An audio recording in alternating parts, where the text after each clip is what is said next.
bienvenue sur notre chaîne pour une plongée palpitante dans l'univers du football international. Aujourd'hui, nous vous emmenons à Toronto, au Canada, pour le tournoi Canadian Shield, une compétition amicale qui réunit 4 nations prêtes à en découdre sur la pelouse du mythique BMO Field. Au cœur de cet événement, les éléphants de Côte d'Ivoire, champions d'Afrique en titre, se préparent à affronter la Nouvelle-Zélande le 7 juin 2025 à 23h GMT, avant un choc face au Canada 3 jours plus tard. Mais cette aventure ne se déroule pas sans rebondissement. Entre forfaits de dernière minute, nouveaux visages et ambitions élevées, l'équipe ivoirienne est sous les feux des projecteurs. Attachez vos ceintures, on vous raconte tout dans ce reportage exclusif. Les éléphants posent leurs valises à Toronto. Lundi soir, le 2 juin 2025, l'ambiance était électrique à l'aéroport de Toronto. Les premiers joueurs de la sélection ivoirienne ont foulé le sol canadien, marquant le début officiel du regroupement des éléphants pour le Canadian Shield. Ce tournoi, qui réunit 4 sélections internationales, est une occasion en or pour les champions d'Afrique de peaufiner leur préparation en vue des prochaines échéances, notamment les éliminatoires de la Coupe du Monde 2026 et la CAN 2025 au Maroc, prévues du 21 décembre 2025 au 18 janvier 2026. Dès le lendemain, mardi 3 juin, le sélectionneur Emers Faye a donné le coup d'envoi des entraînements sur le terrain du Toronto Football Club. Sous un ciel dégagé et une température clémente, les éléphants ont montré leur sérieux et leur détermination. Pratiquement au complet, l'équipe a enchaîné les exercices tactiques, physiques et techniques sous l'œil attentif de Faye. Seule ombre au tableau. L'absence de Simon Adingra, la pépite de Brighton, qui n'a pu rejoindre le groupe pour la première séance. Bonne nouvelle, cependant, il est arrivé à Toronto ce mercredi 4 juin, prêt à intégrer l'équipe et à apporter son explosivité sur le flanc droit. Mais l'histoire ne s'arrête pas là. Alors que les supporters ivoiriens trépignaient d'impatience à l'idée de voir leur star briller, 2 annonces ont secoué le camp des éléphants, les forfaits de Hamad Diallo et Mao Dorgel, 2 jeunes talents très attendus. On vous explique tout dans la suite. Forfait de taille et nouveau visage. C'est un coup dur pour la Côte d'Ivoire. La Fédération ivoirienne de football, FIF, a annoncé, mardi 3 juin, que Hamad Diallo, l'ailier prodige de Manchester United, et Mao Dorgel, le milieu prometteur du FC Nord-Jylland, ne pourront pas participer au tournoi. Les raisons ? Des problèmes administratifs non précisés qui bloquent leur voyage au Canada. Pour Diallo, ce forfait est particulièrement frustrant. Après avoir manqué 3 rassemblements consécutifs, le joueur de 22 ans, auteur d'une saison impressionnante avec 11 buts et 10 passes décisives en 43 matchs, espérait faire son grand retour sous le maillot orange. Quant à Dorgel, ce tournoi devait marquer son retour avec les champions d'Afrique, une occasion de confirmer son talent après une saison solide au Danemark. Mais en football, un obstacle est souvent une opportunité pour d'autres. Pour pallier ces absences, Emers Faye a fait appel à 2 joueurs qui apportent une nouvelle dynamique au groupe, Emmanuel Latlat et Moric Bané. Emmanuel Latlat, attaquant d'Atlanta United en MLS, signe son grand retour en sélection.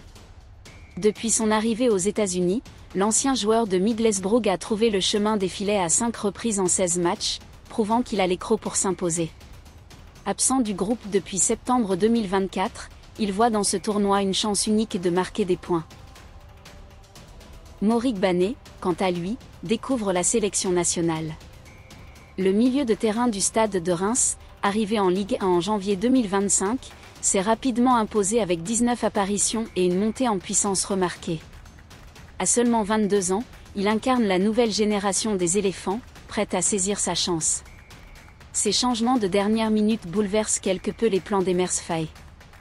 Le sélectionneur, connu pour son pragmatisme et sa capacité à tirer le meilleur de ses joueurs, devra ajuster son schéma tactique pour intégrer ces nouveaux profils. Mais loin de se laisser abattre, Faye voit dans cette situation une opportunité, celle de tester la profondeur de son effectif et de donner leur chance à des joueurs moins en vue. Après tout, c'est dans l'adversité que naissent les grandes histoires, et les éléphants ont déjà prouvé qu'ils savent rebondir. Le Canadian Shield, un tournoi stratégique. Le Canadian Shield n'est pas un tournoi amical comme les autres. Organisé à Toronto, il réunit 4 sélections internationales dans un format compact et compétitif.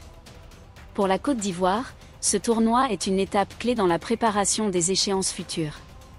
Les matchs face à la Nouvelle-Zélande le 7 juin et au Canada le 10 juin permettront à Emers Faé de peaufiner ses automatismes, d'expérimenter de nouvelles combinaisons et d'évaluer la forme de ses joueurs.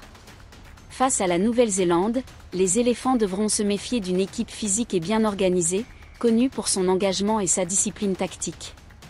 Ce premier match sera l'occasion pour la Côte d'Ivoire de montrer qu'elle reste une force dominante, même après les forfaits de Diallo et d'Orgel. Le second affrontement, contre le Canada, s'annonce tout aussi intéressant. Jouer à domicile, devant un public acquis à leur cause, donnera un avantage certain aux Canadiens, qui comptent sur des joueurs comme Alphonso Davies pour faire la différence. Mais au-delà de l'aspect compétitif, ce tournoi est une vitrine pour les joueurs. Pour l'Athlète Egbané, c'est une occasion en or de briller et de s'imposer comme des options crédibles pour la suite. Pour les cadres comme Sébastien Haller, Franck Kessié ou Simon Adingra, il s'agit de maintenir le cap et de montrer l'exemple à la jeune garde. Et pour Emers Faé, c'est une chance de consolider son projet de jeu, basé sur la solidité défensive, la créativité au milieu et l'explosivité en attaque. Les ambitions des éléphants. Depuis leur sacre à la CAN 2023, les éléphants de Côte d'Ivoire sont sur un nuage. Sous la houlette d'Emers Faé, qui a succédé à Jean-Louis Gasset en pleine compétition, l'équipe a retrouvé une identité forte, mêlant expérience et jeunesse, rigueur et panache. Ce tournoi à Toronto est une nouvelle étape dans leur quête d'excellence. Avec les éliminatoires de la Coupe du Monde 2026 qui reprendront en septembre et la CAN 2025 qui se profile à l'horizon, chaque match compte pour affiner les automatismes et renforcer la cohésion. Mais les ambitions de la Côte d'Ivoire vont au-delà des résultats. Ce tournoi est aussi une occasion de rayonner à l'international, de séduire les supporters nord-américains et de préparer le terrain pour une éventuelle qualification au Mondial 2026, co-organisée par les États-Unis, le Canada et le Mexique. En coulisses, la FIF travaille d'arrache-pied pour résoudre les problèmes administratifs qui ont privé l'équipe de Diallo et d'Orgel, signe d'une volonté de professionnaliser encore davantage la gestion de la sélection. Une aventure à suivre de près. Le Canadian Shield 2025 s'annonce comme un rendez-vous captivant pour les fans de football. Malgré les forfaits d'Amad Diallo et Mao d'Orgel, la Côte d'Ivoire arrive à Toronto avec un effectif talentueux et des ambitions intactes. Sous la houlette d'Emers Faé, les éléphants sont prêts à rugir face à la Nouvelle-Zélande et au Canada.